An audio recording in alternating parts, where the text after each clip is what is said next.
எப்படி இதெல்லாம் நம்ம மேலே கட்டுறாங்க, இந்த கர்ம கட்டுன்னு சொல்லக்கூடியது எப்படி நம்ம மேலே டிரான்ஸ்ஃபர் ஆகி வருது, how it is really transfer to us, ரெண்டுமே நம்ம மேலே உட்காந்து வருது.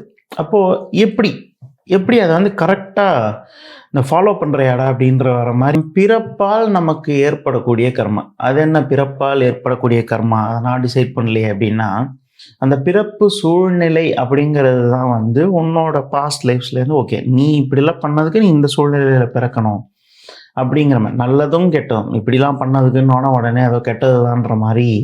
ஏன்னா வாழ்க்கையில் பாவத்தை அனுபவிக்கிறதுக்கு மட்டும்தான் இந்த மாதிரி கஷ்டப்படணும் அப்படிங்கிறது கிடையாது.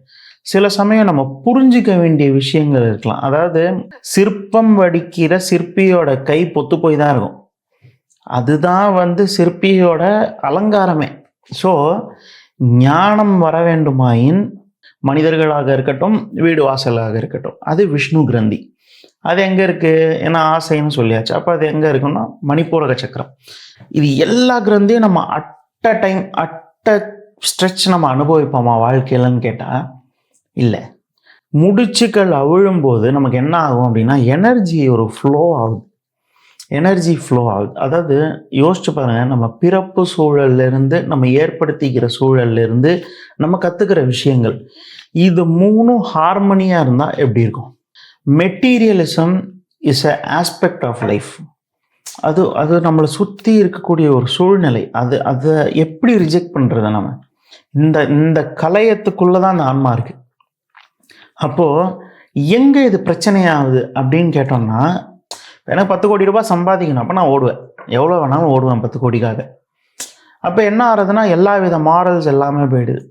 தி art of merging materialism with spirituality, you with your world. இதைத்தான் அம்பாள் வந்து பிரம்ம கிரந்தி, விஷ்ணு கிரந்தி, ருத்ர கிரந்தியை அம்பாள் உபாசனையின் மூலமாக அந்த மாதிரியான ஒரு ஒன் சைடட் லைஃப் ஸ்டைல் நமக்கு செட்டே ஆகாது. ஸோ முடிஞ்ச வரை மெட்டீரியலிசமோ ஸ்பிரிச்சுவலிசமோ it should go in circular. அப்போ நான் நேராக போயிட்டு ஒரு 20 ரூபாய் யாருக்காவது கொடுத்துட்டு வந்தேன்னா, நாளைக்கு எனக்கு 40 ரூபா வரும்னு நினச்சி நான் கொடுத்துட்டு வந்தேன்னா அது கர்ம சித்தாந்தமா இல்லை சுயநல சித்தாந்தமா? ஏன்னா ஒருத்தருக்கு போய் ஒரு சாப்பாடு வாங்கி கொடுத்தா எனக்கு நாளைக்கு யாராவது சாப்பாடு போடுவாங்கங்கிறது வந்து கைமாறு செய்து கைமாறு பார்க்குறதே தவிர கர்ம சித்தாந்தம் பார்க்குறது கிடையாது. என்னைக்கு நம்ம பண்ணதை நம்ம ட்ராக் வைக்கிறோமோ அது சுயநல சித்தாந்தம், கர்ம சித்தாந்தம் கிடையாது. நம்ம பண்ணதை ஆண்டவன் ட்ராக் வைப்பான். அதனால் சுயநல சித்தாந்தத்திலிருந்து வெளியே வந்து கர்ம சித்தாந்தங்களை புரிந்து கொள்ளுங்கள். கர்ம சித்தாந்தங்களை நீங்கள் நடைமுறைப்படுத்தினீங்கன்னா அது உங்கள் சித்தாந்தம், கர்ம சித்தாந்தம் கிடையாது. பிராப்தி கர்மாக்கோசரம் பண்ணுறோம், அது பேர் தான் பிராப்தி கர்மான்னு சொல்கிறது. நமக்கு ஒரு பிராப்தம் வேணும், அதுக்காக நம்ம போய் கர்மா செஞ்சுட்டு வரோம், ஏதோ ஒரு ஆக்ஷன் பண்ணிட்டு வரோம் அப்படின்னா அது ஒரு ஈக்குவல் அண்ட் ஆப்போசிட் ரியாக்ஷன் அங்கே இருக்குது. ஓகே, பிராப்தி கர்மா, சஞ்சித கர்மா, பிராரப்த கர்மா இது எல்லாமே வந்து எக்ஸ்பிரஷன்ஸ். பட் இது எல்லாத்துக்கும் ஒரு கேன்வஸ், செவ்வறு இருந்தால் தானே சித்திரம் வரைய முடியும். அப்போ இது எல்லாத்துக்கும் கேன்வஸ் எதுனா இந்த கிரந்திகள்.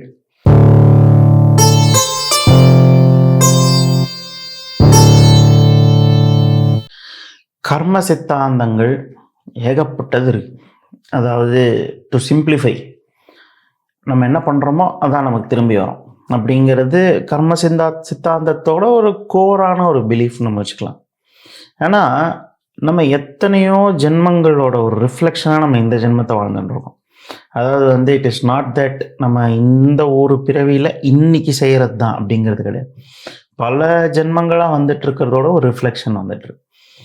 என்னைக்காவது நம்ம வந்து எப்படி இதெல்லாம் நம்ம மேலே கட்டுறாங்க, இந்த கர்ம கட்டுன்னு சொல்லக்கூடியது எப்படி நம்ம மேலே டிரான்ஸ்ஃபர் ஆகி வருது, how it is really transfer to us.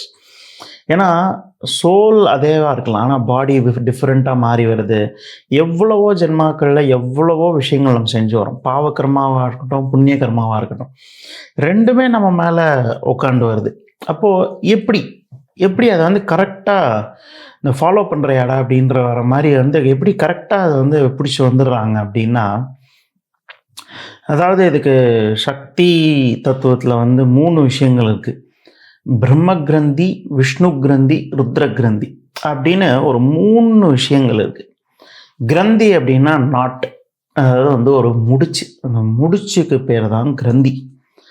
பிரம்ம கிரந்தி அப்படின்னா பிரம்ம அப்படின்னா ஒரு ஜெனிசிஸ் மாதிரியான ஒரு விஷயம். பிரம்ம கிரந்தி அப்படிங்கிறது இது எங்கே இருக்குது அப்படின்னா வந்து மூலாதார சக்கரம் இருக்கிற பகுதியில் அமைந்திருப்பதாக ஐதீகம்.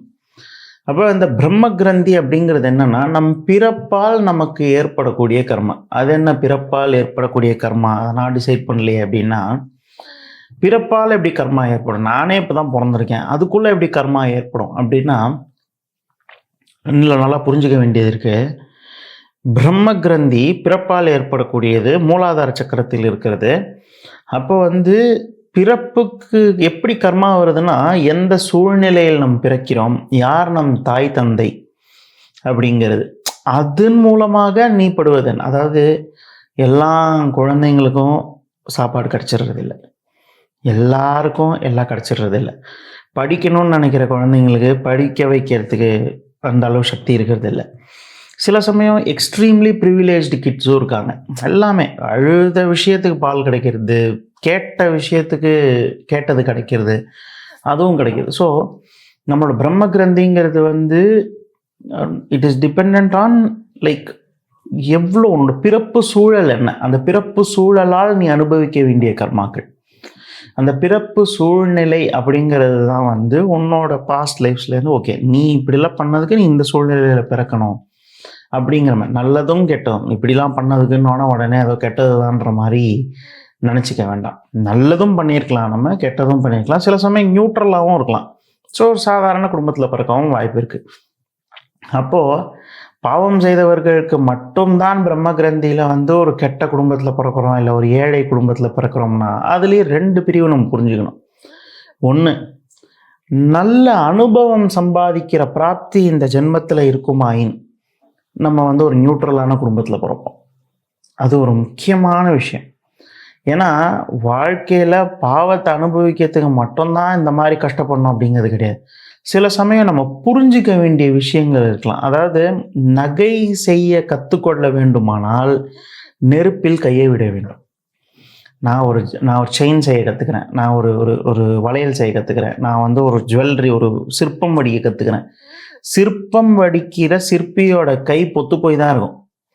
அதுதான் வந்து சிற்பியோட அலங்காரமே. ஸோ ஞானம் வர வேண்டுமாயின் கொஞ்சம் பேர்னிங் இருக்க தான் செய்யும். அதனால் இப்படி இருக்கு. இது பிரம்ம கிரந்தியோட ஒரு புரிதலுக்கு சொல்கிறேன். நான் எல்லாத்தையுமே எக்ஸ்ட்ரீமில் திங்க் பண்ணி நம்ம பழகிட்டோம்.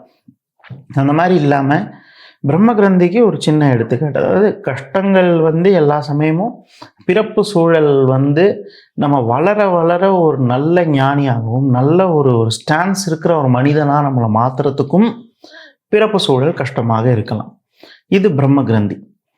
விஷ்ணு கிரந்தி அப்படிங்கிறது என்னன்னா, நாம் நமது ஆசையால் ஏற்படுத்தி கொள்ளக்கூடிய உறவுகள், மனைவியாக இருக்கலாம், ஃப்ரெண்ட்ஸாக இருக்கலாம், நண்பர்களாக இருக்கலாம், மற்ற சுற்றத்தார் அக்கம் பக்கம் வாழும் இடத்தை தேர்ந்தெடுத்து நாம மாறி போகிறது. நான் இந்த கண்ட்ரிக்கு போகிறேன், அந்த கண்ட்ரிக்கு போகிறேன், அந்த மாதிரி இருக்கக்கூடிய எல்லா விதமான நான் முடிவெடுத்து ஃபிக்ஸ் பண்ணக்கூடிய ஒரு சூழ்நிலைகள், மனிதர்களாக இருக்கட்டும், வீடு வாசலாக இருக்கட்டும், அது விஷ்ணு கிரந்தி. அது எங்கே இருக்குது? ஏன்னா ஆசைன்னு சொல்லியாச்சு. அப்போ அது எங்கே இருக்குன்னா மணிப்பூரக சக்கரம். அந்த மணிப்பூரக சக்கரத்தில் இந்த கிரந்தி இருப்பதாக ஐதீகம், சாக்த சம்பிரதாயம்படி. ஆக அந்த மாதிரியான இதுலேயுமே வந்து நம்ம திரும்பவும் நல்ல நண்பர்கள் ஏற்படுவது கஷ்டம். வாடா அதை பண்ணலாம், வாடா இதை பண்ணலாம் அப்படிங்கிற நண்பர்களோட நம்மளோட சவகாசம் வந்ததுன்னா நம்ம வாழ்க்கை நிச்சயமாக ஏதோ ஒரு பிரச்சனையில் தான் இருக்கும். ஆனால் அதுவே வந்து இல்லை, உன்னால் முடியும், நீ வந்து இப்படி இருக்காத, இப்படி இரு, உன்னால் முடியும், இன்னும் பெட்டர்மெண்ட் உனக்கு இருக்குது அப்படின்னு சொல்லக்கூடிய நண்பர்கள் கிடைச்சா வாழ்க்கை வேறு மாதிரி இருக்கும். அதே மாதிரி நம்மளை வந்து ஒரு ஒரு ஒரு ஒரு சகம்பாதியாக ட்ரீட் பண்ணக்கூடிய ஒரு மனைவியோ இல்லை ஒரு கணவனோ கிடைச்சா அதில் ஒரு அட்வான்டேஜ் இருக்குது. இந்த மாதிரி நம்ம ஒரு நல்ல சூழலில் நம்ம தேர்ந்தெடுத்து போய் நம்ம வீட்டில் இருக்கோம் அப்படின்னா அந்த சூழ்நிலையில் நமக்கு ஒரு அட்வான்டேஜ் இருக்குது. ஸோ இதெல்லாம் வந்து விஷ்ணு கிரந்தியோட கர்மா. மூன்றாவது இருக்கக்கூடியது ருத்ர கிரந்தி அப்படிங்கிறது வந்து ஆக்ஞா சக்கரத்தில் பூர்வ மத்தியில் இருக்கக்கூடியது. இது வந்து எல்லா விதமான spiritual backlogs, maybe knowledge backlogs, நம்ம இத்தனை ஜென்மால வந்து எவ்வளவோ விஷயங்கள் படிச்சிருப்போம், எவ்வளவோ விஷயங்கள் செய்முறையில் செஞ்சுருப்போம். அதே மாதிரி ஸ்பிரிச்சுவாலிட்டியும் மேபி நம்ம ஆரம்பிச்சிருக்கலாம். ஏதோ ஒரு ஜென்மால நல்லபடியாக ஒரு ஸ்பிரிச்சுவல் திங்ஸ் எல்லாம் நம்ம பண்ண ஆரம்பிச்சிருந்துருக்கலாம். ஆனால் வந்து நம்ம எந்த விதமான வந்து ஒரு அது அது அது முடிவு பெற்றிருக்காது. அது இன்னும் டு பெர்ஃபார்மாக இருக்கும். அப்போது அந்த கிரந்திஸ் எல்லாமே ஆக்யா சக்கரத்தில் இங்கே வரும். ஓகே, இது எல்லா கிரந்தியும் நம்ம at a time at a stretch நம்ம அனுபவிப்போமா வாழ்க்கையிலன்னு கேட்டால் இல்லை. இது எல்லா கிரந்தியுமே வந்து அந்தந்த நேரம் கோளில் அந்தந்த விஷயங்கள் நம்ம செய்ய போகும்போது தான் நம்ம அனுபவிப்போம். வாழ்க்கையில் எப்போ நம்ம ஃப்ரெண்ட்ஷிப்னா என்னன்னு நம்ம புரிஞ்சு அந்த ஃப்ரெண்ட்ஷிப்புக்கு செய்ய போகிறோமோ அப்போ தான் நம்ம அதுக்கு சம்மந்தப்பட்ட கர்மாவை அனுபவிப்போம். எப்போ நம்ம வந்து இந்த மாதிரி ஏதோ ஒன்று படிக்கணும்னு போகிறோமோ இல்லை ஏதோ ஒரு விஷயம் பண்ணணும்னு போகிறோமோ அப்போ தான் அந்த லாக்ஸை நம்ம போகணும். நான் எப்பயுமே when you try to run you will know what your lock was. நீ ஓட ட்ரை பண்ணால் தான் உனக்கு தெரியும் உன்னை எது பிடிச்சி வச்சதுன்னு. ஓடவே ட்ரை பண்ணலாம் தெரிய போகிறதில்ல. ஸோ சாக்த சம்பிரதாயத்தை பொறுத்த மட்டுக்கும் இந்த 3 கிரந்திகள் விடுபட வேண்டிய கிரந்திகள் இதிலிருந்து. அப்போ விடுபட்டுட்டா எதுவுமே இருக்காதா, எதுவுமே இது பண்ணாதா அப்படின்னு கேட்டால் ஆல் தீஸ் நாட்ஸ், நான் திரும்ப சொல்கிறேன், இதெல்லாம் நாட்ஸ், அதாவது முடிச்சுக்கள் அவிழும்போது நமக்கு என்ன ஆகும் அப்படின்னா எனர்ஜி ஒரு ஃப்ளோ ஆகுது. அதாவது யோசிச்சு பாருங்கள், நம்ம பிறப்பு சூழல்லேருந்து நம்ம ஏற்படுத்திக்கிற சூழல்லேருந்து நம்ம கற்றுக்கிற விஷயங்கள் இது 3 ஹார்மனியாக இருந்தால் எப்படி இருக்கும்? அதாவது பிறப்பு சூழல் நல்லா இருக்குது, அப்போ நான் ஏற்படுத்திக்கிற ஃப்ரெண்ட்ஸ் வந்து அதுக்கேற்ற மாதிரி நல்லா இருக்குது. அதே மாதிரி நாலேஜ் எல்லாத்தையும் வளர்த்துக்கிறதுக்கும் எனக்கு வாய்ப்பு கிடைச்சா இந்த ஹார்மனியை கொண்டு வர்றது தான் சக்தியிசமோட மேஜரான கர்மக்கட்டை அவிழ்ப்பது. நான் எப்பயுமே சொல்கிறது தான், சக்தியிசமை பொறுத்த மட்டுக்கும், சாம்பவி பீடத்தில் ஸ்ரீவித்யாவை பொறுத்த மட்டுக்கும் material life and spiritual life வேற கிடையாது. இது எப்போவுமே நான் சொல்கிறது தான். ஏன் அப்படின்னா, ஒரு தண்ணியில் நம்ம குதிக்கிறோம் அப்படின்னா நம்ம வந்து தண்ணியை எதிர்த்து நம்ம நடந்து வர முடிய போகிறது கிடையாது. அதை எம்ப்ரேஸ் பண்ணி நம்ம நீந்தி வெளியே வர போகிறோம். Materialism is a aspect of life. அது நம்மளை சுற்றி இருக்கக்கூடிய ஒரு சூழ்நிலை. அதை எப்படி ரிஜெக்ட் பண்ணுறது? நான் அமேசான் காடுக்கு போகிறேன், still it's a resource. Amazon காடுன்னு ஒன்று இருக்க கண்டு தான் நம்ம போக முடியுது. இல்லை நான் இமயமலை கேவில் போய் உட்காரேன், இமயமலைன்னு ஒன்று இருக்க கண்டு தான் அங்கே போக முடியுது. இல்லாத இடத்துக்கு யாருமே போக முடிய போகிறதில்ல. ஸோ மெட்டீரியலிசம்னா அது எல்லாமே மெட்டீரியலிசம் தான்.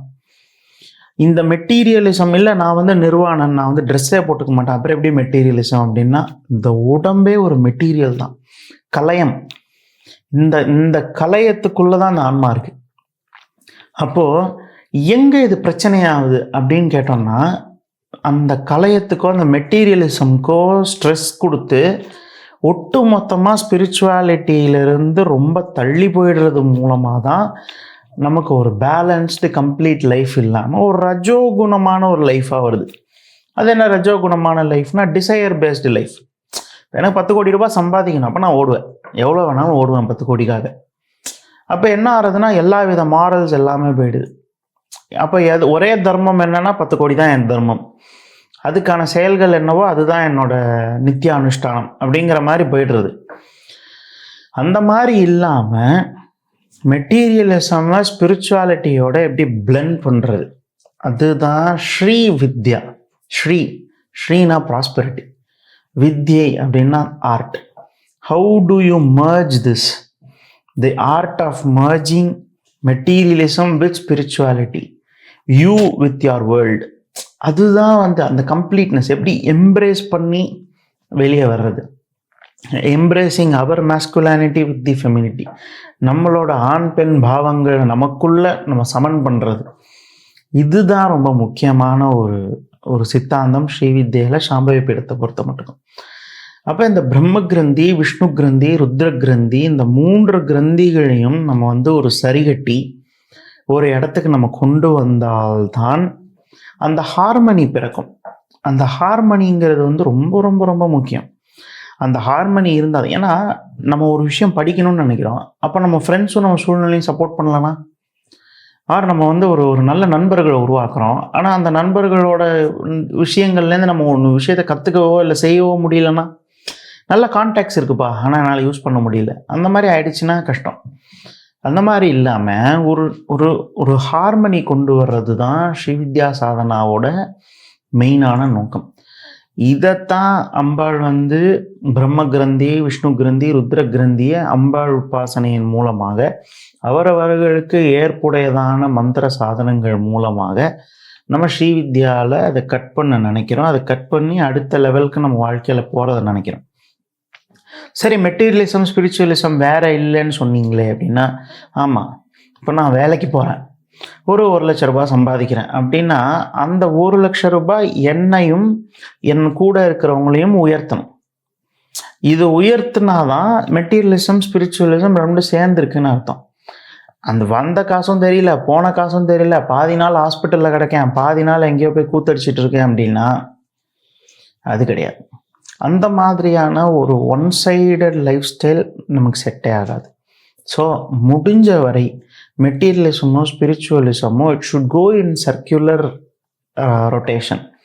நம்ம ஏற்படுத்தக்கூடிய பைசாக்கள், நம்ம வாழ்க்கையில் ஏற்படுத்தக்கூடிய வேல்யூ வந்து நம்ம இறைவன்கிட்ட கொடுக்க முடியும். இறைவன் வந்து திருப்பி அந்த வேல்யூவை நமக்கு மேக்ஸிமைஸ் பண்ணி நமக்கிட்டே தருவார். So it has to go in hand. நம்மளோட சமர்ப்பணம் should increase our lifestyle. நம்ம வந்து இன்னும் கொஞ்சம் பெட்டராக ஆகிறதுக்கு நம்ம ட்ரை பண்ணுறோம். அதுதான் வந்து மெட்டீரியலிசம் ஸ்பிரிச்சுவலிசம் ரெண்டும் ஒன்று. கர்ம சித்தாந்தங்களுக்கு நம்ம என்ன பண்ணுறோமோ அதுதான் வரும் அப்படிங்கிற மாதிரியான ஒரு சிம்பிளிஃபைடு ஆஸ்பெக்டில் நம்ம அதை வைக்க முடியாது. ஏன்னா இப்போ நான் நேராக போகிறேன், இப்போ நான் ஒரு ஏழையாக இருக்கேன், அப்போ நான் நேராக போயிட்டு ஒரு 20 ரூபாய் யாருக்காவது கொடுத்துட்டு வந்தேன்னா, நாளைக்கு எனக்கு 40 ரூபா வரும்னு நினச்சி நான் கொடுத்துட்டு வந்தேன்னா, அது கர்ம சித்தாந்தமா இல்லை சுயநல சித்தாந்தமா? கர்மா அப்படிங்கிறது என்னன்னா, என்னோட இன்டர்னலைஸ்டு ஒரு பியூரிட்டியிலேருந்து, ஒரு என்னோட இயற்கை தன்மையிலேருந்து வரணும் கர்மான்றது. என் இயற்கை தன்மை எப்படி ரிஃபைன் ஆகும்? பிரம்ம கிரந்தி, ருத்ர கிரந்தி, விஷ்ணு, இந்த மாதிரி விஷயங்கள்லாம் கட்டானா தான் ரிஃபைன் ஆகும். நான் வந்து ஒரு கணக்கு போட்டு ஒன்று பண்ணிட்டு நான் கர்ம சித்தாந்தத்தில் இருக்கேன்னு சொல்லக்கூடாது. அது சுயநல சித்தாந்தம், கர்ம சித்தாந்தம்லாம் கிடையாது. ஏன்னா ஒருத்தருக்கு போய் ஒரு சாப்பாடு வாங்கி கொடுத்தா எனக்கு நாளைக்கு யாராவது சாப்பாடு போடுவாங்கங்கிறது வந்து கைமாறு பார்க்கறதே தவிர கர்ம சித்தாந்தம் பார்க்கறது கிடையாது. அப்போ வந்து கர்ம சித்தாந்தம் எப்போ கரெக்டாக ஒர்க் ஆக ஆரம்பிக்கும் அப்படின்னா, when our actions are in pure direction. நான் ஒருத்தருக்கு சாப்பாடு போட்டேன், ஏன் போட்டேன்? போடணும்னு தோணிச்சு போட்டேன். எனக்கு அவரை பார்த்தேன், சாப்பாடு இல்லைன்னு தோணிச்சு, சரி வாங்கி கொடுப்போம், நம்மக்கிட்ட இருக்க கொடுக்குறோம் அப்படின்னு கொடுத்தா அதுதான் கர்ம சித்தாந்தம். இல்லை இன்னைக்கு நான் ஒன்று பண்ணுறேன், நாளைக்கு இல்லையே நான் அப்படி நினச்சி பண்ணுறது இல்லை அப்படின்னு பல பேர் சொல்லலாம். ஆனால் அந்த நினச்சி பண்ணாத சிலர் நாளைக்கு ஒரு கஷ்டம்னு ஒன்று வரும்போது, நான் எத்தனை பேருக்கு சாப்பாடு வாங்கி கொடுத்தேன் தெரியுமா, நான் எத்தனை பேருக்கு இது பண்ணேன்னு தெரியுமா, அப்போது என்ன அங்கே சட்டில் ரெஜிஸ்டர் பண்ணுறோம். அன்னைக்கு நான் அப்படி நினச்சி பண்ணல, ஆனால் பண்ணல, அதை அக்கௌண்ட்டில் வச்சுட்டு இன்றைக்கி எனக்கு திருப்பி கொடுங்கன்னு கேட்குறோம். என்னைக்கு நம்ம பண்ணதை நம்ம ட்ராக் வைக்கிறோமோ அது சுயநல சித்தாந்தம், கர்ம சித்தாந்தம் கிடையாது. நம்ம பண்ணதை ஆண்டவன் ட்ராக் வைப்பான். ட்ராக் வச்ச ஆண்டவன் நமக்கு என்ன செய்யணுமோ அதை செய்வான்.